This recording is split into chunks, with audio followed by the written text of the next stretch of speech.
Well, the folks at Channel 4 have asked me to give a long, and let us hope not boring, history of my life.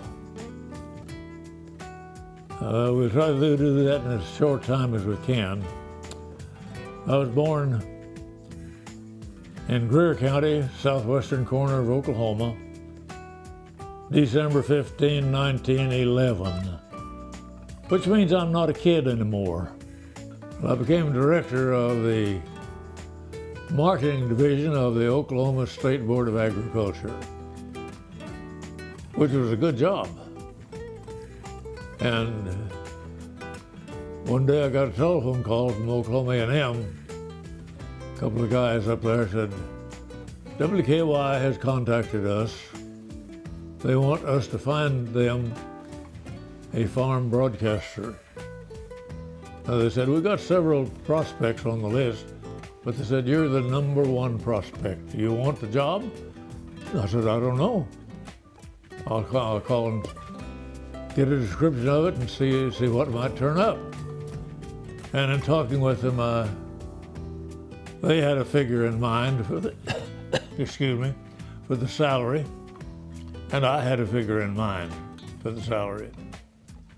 And I had heard a rumor that the farm department at WKY Radio and Television was going to be closed down. Well, I happened to know Ed Gaylord, Mr. E.K. Gaylord's son. We were personal acquaintances. So I called Ed and made a date with him to come down and talk with him. I had told the management at WKY that I wouldn't take the job until I had talked to Ed Gaylord. The Oklahoma Publishing Company owned the station. So I went down to Oklahoma City and talked to Ed. Well, he said, and I told him, I said, now, I think I like what I'm looking at, but I got this rumor that the farm broadcasting would be dispensed with soon at WKY Radio and Television. Ed Gaylord said, Russell, don't you believe it? He said, I don't know whether you're the man for the job or not. I think you probably are. But he said, as long as WKY and WKY Television is owned by the Oklahoma Publishing Company, which we own, he said, there'll be a farm department there. Well, I said, that's good enough for me. So I went back to the management of WKY Radio TV and told them, I said, okay, I've had assurance from Ed Gaylord that there's always going to be a farm department here at this station. And I like the prospects of the job, so it remains to be seen whether we can agree on the salary. I said, I've got my sights up here. You've got your sights just a little lower. Said, how long do you think, if I'm satisfactory, how long do you think it'll take you to get your salary, your idea of a salary, moved up to my salary? Oh, the manager said, maybe a year and a half, 2 years, 3 years. But he said, it'll finally get up there. I said, okay, on that basis, I'm going to become your farm broadcaster. So it did. After I'd been on the air for, I guess 3 or 4 months, management called me in and said, hey, you're spending entirely too much time on this job. We hear that you're getting there at 5:30 in the morning, and you're not leaving the station except to go have lunch until sometimes 8, 9, 10 o'clock at night. Well, I said, to do a decent job, that's kind of the way it's going. Well, I said, tell you what I want you to do. I want you to go find yourself a good assistant. And you hire him they gave me the figure, and said, we're going to move your salary on up to where you wanted it now. Well, I thought that was pretty good news. So we went along, and every now and then they'd call me and say, well, we're going to give you another raise. Well, my first assistant at WKY Radio and Television was, I'd say it was a lucky draw. It so happened that the assistant of the farm department over at Channel 9 had become unhappy with the situation because they hadn't raised his salary frequently enough. And we could pay him more over at WKY. So I talked with him, and he thought it'd be a good deal, so he moved over to WKY from Channel 9. And his name was Nelson Robinson. He had been a county agricultural agent before he went to Channel 9. And he was absolutely a perfect draw for my assistant. Nelson stayed with me for 11 years until he got promoted to the U.S. Department of Agriculture in Washington, D.C. at head of their news release department. And he stayed there until he retired from that. A real good man. I had several other assistants, too many of them to try to name them all. But I was lucky. I had good assistants, and that's one reason that I had a good run at WKY. At one point, when an independent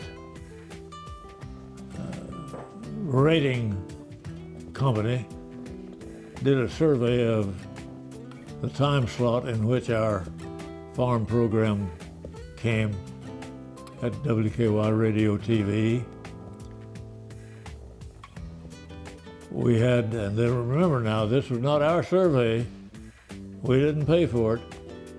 It was a survey requested by the National Association of Farm Broadcasters for all of the members of the association. They found that we had, during our farm slot there, 83% of all the TVs that were tuned in to TV stations in the Oklahoma City area. Unheard of majority. And we had about the same kind of a rating during our farm show on radio, which started at 5:30 in the morning and was on and off with short segments until 7 o'clock, and the latter part of it was of a radio farm show was on tape. During my stay at WKY Radio and Television, I had several assistants, and I shall not try to mention all of them. I think after Nelson Robinson, I think my next assistant probably was Monty Reese. And he stayed with me for several years. And finally, along toward the latter part of my reign at WKY Radio TV, I advertised for assistants who'd like to take a shot at it. And I had several. And finally settled with what I thought was the top prospect, whose name was Ken Root. I told Ken, I said, now, I spent 11 years as a county farm extension agent, and the district agent told me, he said, I never hire a county agent unless I have met his wife. So I told Ken, after Ken and I'd talked and agreed on several things, I said, Ken, I'm going to have to meet your wife, because I've got a rule, just like my district extension agent had, that I don't hire anybody unless I've met their wife. So the next day, Ken brought his wife in. Well, Gail was absolutely a perfect one. She had been a home ec teacher out at Union City where Ken had been the vocational ag instructor. And she was a perfect fit for the job, so I told Ken when to come to work.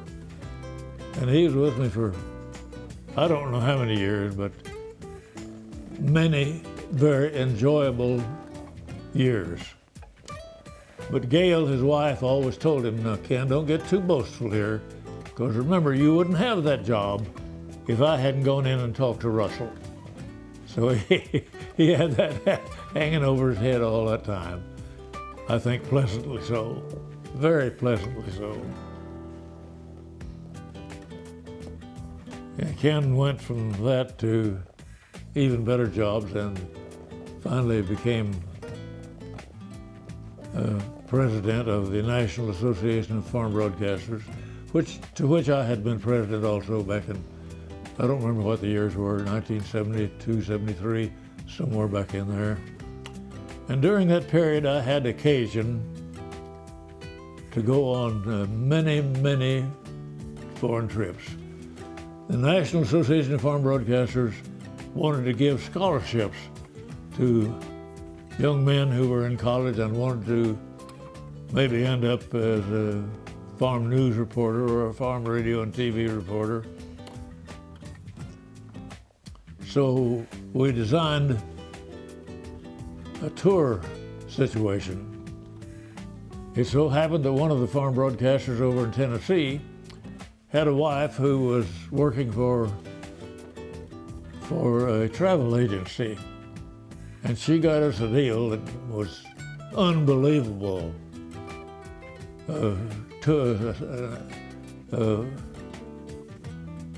Caribbean tour on Queen Elizabeth II passenger ship. It was an enjoyment sort of a trip. Well, we made that thing tax deductible by making an agricultural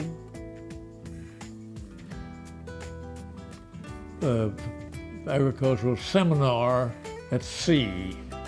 And we had speakers from the Department of Agriculture, from the Oklahoma State Department of Agriculture, from some commercial companies, and from Oklahoma State University, all of them agricultural specialists, to make our tour legitimate and of agricultural value to the farmers and stockmen who came on that tour. When management said, "Well, now we'll accept your retirement, but we want you to stick around here because we still need you. Need you when the farmman not here. We need you for some other good reasons." So I stayed there for another 3 years, and in the meantime, I told him, I said, "Now, I own a seed contracting business. I contract with farmers to grow seed for me. Do you object to me doing this?" "No," they said, "we don't mind." So I developed what was, and this is not boastful bragging, my specialty was okra seed. Now, it doesn't take much okra seed to fill the world, but it is an item that's very much in demand, a constant supply year after year after year.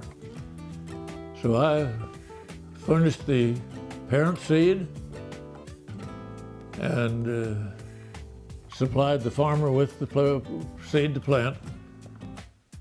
It was contracted at a certain price. It was my job to see that it met the certification standards, which I did. And I developed what was known as the world's largest supplier of state-certified okra seed. I dealt with the wholesalers only, no retail stores, no selling direct to farmers, strictly wholesale distributors. And they were scattered all over the South. Some of them could use as much as a semi-trailer load of seed a year because they were supplying many retail stores.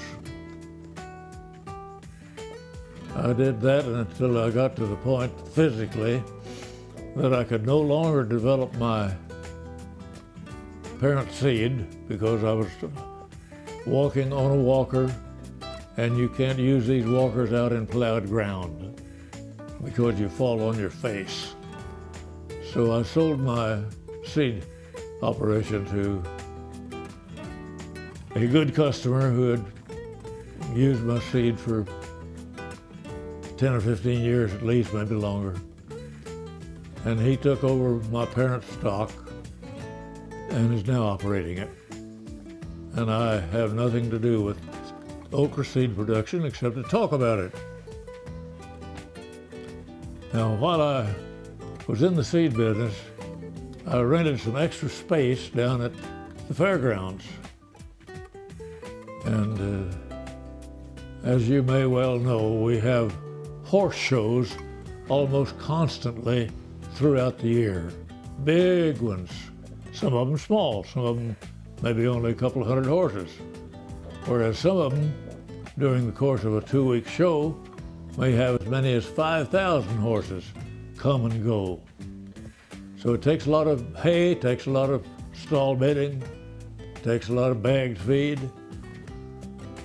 Well, they asked me one day, the State Fair management, since you're using some of our space as storage for your okra seed, would you like to take over the feed and bedding supply and sell to these horse exhibitors?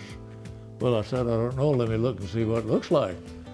So I did, we made a deal, and ever since 1981 or 2, I have been supplying alfalfa hay, prairie grass hay, bagged grain, stall bedding, which could be either straw or wood chips, shavings, for these dozens and dozens and dozens of horse shows that come to Oklahoma every year.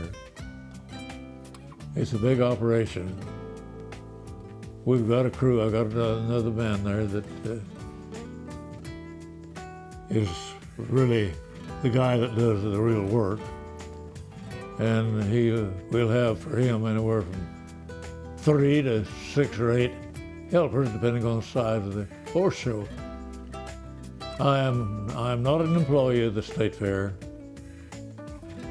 I think I was too old that they couldn't afford the insurance premium on me. So I'm an independent operator, operate as a consultant at the State Fair 12 months out of the year. And I gotta say, I love it. And as long as they'll have me around, I'll probably stay with it unless my health gets to the point that I can't get around on a walker. And that's about the story of Russell Pierson at this time.